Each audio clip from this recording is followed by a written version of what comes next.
Panorama group, जो सोचता है वो करता है। आपके अपने सपनों का आशियाना। नाथ कमीशन के रिपोर्ट पे ये सारी चीजें 2006 की है। कांग्रेस का असली चेहरा मैं आपको दिखा रहा हूं। 2006 में कांग्रेस के रंगनाथ कमीशन के रिपोर्ट में आया कि सरकारी नौकरियों में 15% का आरक्षण अल्पसंख्यक समाज के लिए विशेष किया जाए। नमस्कार, आप देख रहे हैं सिटी पोस्ट लाइव और मैं हूं आपके साथ हर्षिता प्रताप सिंह। भाजपा नेता ऋतुराज सिन्हा ने आज प्रेस वार्ता का आयोजन किया, जिसमें उन्होंने पूरे विपक्ष को घेरे में लिया। राहुल गांधी हो, तेजस्वी यादव हो, सब पर जमकर निशाना साधा। कई सवाल भी पूछे। तेजस्वी यादव से भी सवाल करते हुए ऋतुराज सिन्हा ने कहा कि क्या सच्चर कमीशन रंगनाथन कमेटी की आदर करते हुए कांग्रेस के मैनिफेस्टो में जो है, क्या आप उन्हें वो अधिकार देंगे कि अल्पसंख्यकों के लिए आरक्षण के लिए जो पिछड़े वर्ग का आरक्षण है, जो ओबीसी का आरक्षण है, उसमें छेड़छाड़ किया जाए। तो वहीं आपको बता दें, ऋतुराज सिन्हा कहते नजर आए कि पीएम मोदी के नेतृत्व में देश में यूसीसी यानी कि यूनिफॉर्म सिविल कोड लाने की बात चल रही है। इस पर तेजस्वी यादव का क्या मत है, ये भी पूछते नजर आए ऋतुराज सिन्हा। साथ ही कहा, सीमांचल की धरती पर जो घुसपैठिए हो रहे हैं, जो घुसपैठिए आ रहे हैं, क्या तेजस्वी यादव उसे रोकना नहीं चाहते? क्या वो चाहते हैं कि सीमांचल की धरती पर लगातार घुसपैठिए आए और उस पर कब्जा कर ले? कई मुद्दों को लेकर ऋतुराज सिन्हा, तेजस्वी यादव और तमाम विपक्ष से कई सवाल पूछते नजर आए और तेजस्वी यादव से सभी सवालों का जवाब भी मांग रहे हैं। इसके अलावा और क्या कुछ कहते नजर आए ऋतुराज सिन्हा, साथ ही और क्या सवाल करते नजर आए तेजस्वी यादव से, हम आपको छोड़े जाते हैं उनकी बातों के साथ। नाथ कमीशन के रिपोर्ट पे ये सारी चीजें 2006 की है। कांग्रेस का असली चेहरा मैं आपको दिखा रहा हूं।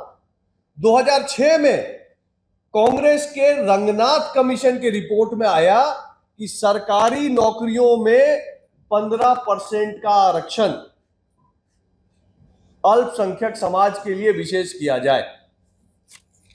पूछना चाह रहा हूं कि क्या कांग्रेस और इंडिया अलायंस ये कह रही है अपने मैनिफेस्टो के द्वारा कि एक ओबीसी समाज के आरक्षण में काट करके अल्पसंख्यक समाज के लिए अलग से आरक्षण का कोटा बनाएगी? क्योंकि सच्चर कमेटी के रिपोर्ट में और रंगनाथ कमीशन की रिपोर्ट में यही लिखा हुआ है कि ओबीसी के आरक्षण के भाग से काटकर अल्पसंख्यक का अलग आरक्षण बनाया जाएगा। एससी समाज, उनको भी मैं चेताना चाहता हूं, जो अपने शेड्यूल कास्ट का समाज है, उनको चेताना चाहता हूं। कांग्रेस ने मुसलमानों की भागीदारी, अल्पसंख्यक के नाम पर भागीदारी एससी रिजर्वेशन कोटा में भी देने की बात रंगनाथ कमीशन की रिपोर्ट में साफ साफ लिखी है। सच्चर कमेटी की रिपोर्ट का बाईलाइन, उसका मेन रिकमेंडेशन यह है कि दलितों से बुरी हालात अल्पसंख्यक समाज की है। तो क्या वहां भी आरक्षण जो एससी के लिए हमारे संविधान ने अंबेडकर जी ने दिया है, उसमें भी कांग्रेस छेड़छाड़ करेगी अल्पसंख्यक के लिए? और ये धर्म और संपत्ति का जो सर्वे कराने की बात राहुल गांधी जी कह रहे हैं कि संपत्ति का सर्वे कराएंगे, तो क्या संपत्ति का सर्वे करा के इसको भी जनसंख्या के आधार पर पुनर्बांटने की बात होगी? लोग कई बार भूल जाते हैं, लोग को लगता है कि सब खाली बात है, हो नहीं सकता है। मित्रों, मैं आपके माध्यम से देश को, बिहार की जनता को याद दिलाना चाहता हूं, कंपल्सरी डिपॉजिट स्कीम एक्ट इस देश में 2 बार 1963 में और 1974 74 में 2 बार कांग्रेस ऐसा एक्ट लेके आई है जिसमें जबरदस्ती सरकारी कर्मचारियों और मेहनत से कमाए हुए पैसे को सरकारी खजाने में डिपॉजिट कराने का एक्ट आया है इस देश में। 18% संपत्ति का और धन का सरकार ने जमा करवाया था 63 में भी और 74 में भी। तो क्या उसी तर्ज पे उसी तरह की कोई योजना ये पुनः बना रहे हैं? मित्रों, और ये मुद्दा और भी अब गंभीर होता जा रहा है, क्योंकि अगला चरण, लोकसभा चुनाव का दूसरा चरण सीमांचल क्षेत्र का है। और अगर इस तरह का कोई योजना कांग्रेस, इंडिया अलायंस और तेजस्वी यादव जी बना रहे हैं, तो उसका सबसे बड़ा झटका सीमांचल में ही सबसे पहले लगेगा। सीमांचल आज बिहार का ऐसा क्षेत्र है जहां बहुसंख्यक समाज अल्पसंख्यक हो चुका है, यह हम सबको पता है। तेजस्वी जी कहते हैं कि मुद्दे की बात की जाए तो सीमांचल का चुनाव सर पे है। सीमांचल के मुद्दे की बात मैं कर रहा हूं। सीमांचल का सबसे बड़ा मुद्दा है वहां का सामाजिक समीकरण। सीमांचल में सबसे बड़ा मुद्दा है वहां का घुसपैठ। सीमांचल का सबसे बड़ा मुद्दा है वहां पे आतंकवादी तत्वों को संरक्षण।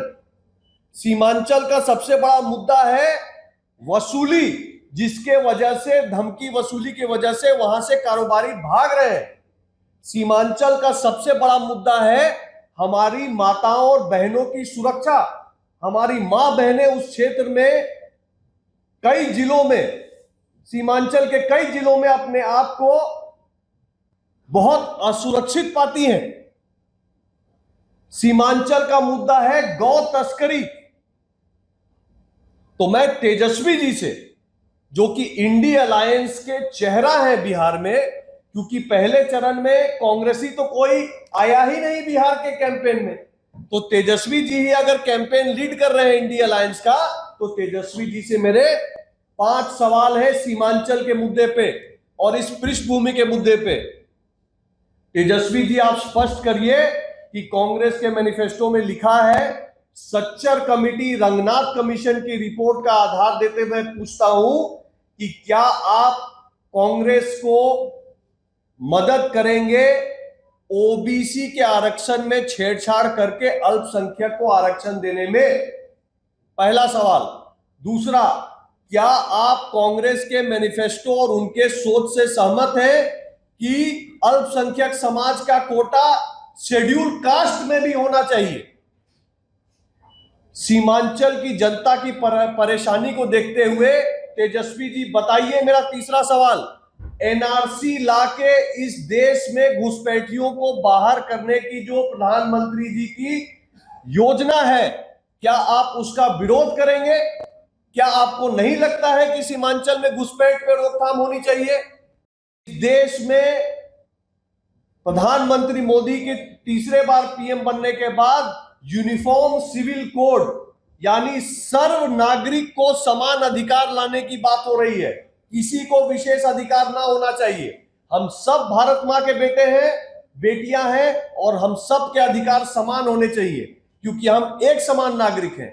इस सोच के साथ यूनिफॉर्म सिविल कोड लाने की बात भाजपा ने अपने मैनिफेस्टो में स्पष्ट रखी है। सीमांचल की जनता, बिहार की जनता जानना चाहती है कि आपका यूनिफॉर्म सिविल कोड पे क्या मत है तेजस्वी जी।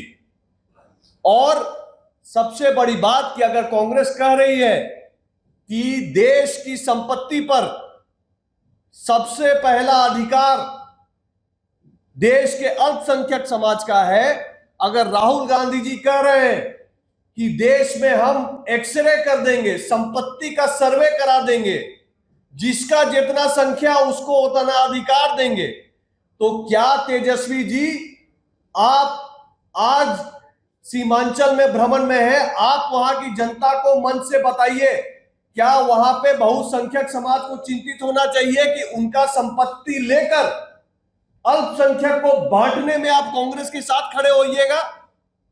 इसका जवाब दीजिए तेजस्वी जी।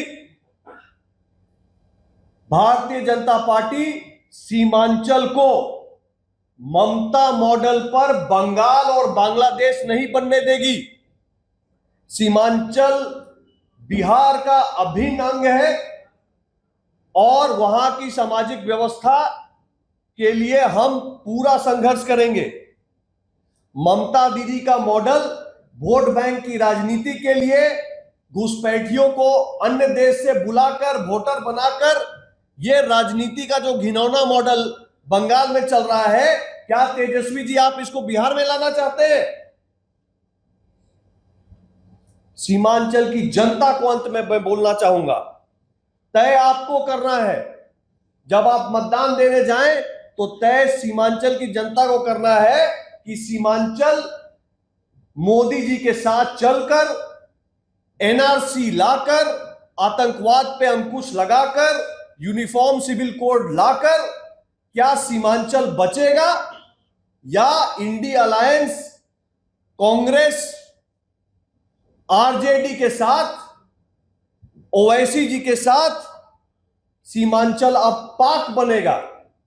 पाक मतलब पी पूर्णिया, ए अररिया, के कटिहार और के किशनगंज। तो सीमांचल बचेगा कि पाक बनेगा, ये सीमांचल की जनता अपने मताधिकार का प्रयोग करके देश को बताए। धन्यवाद।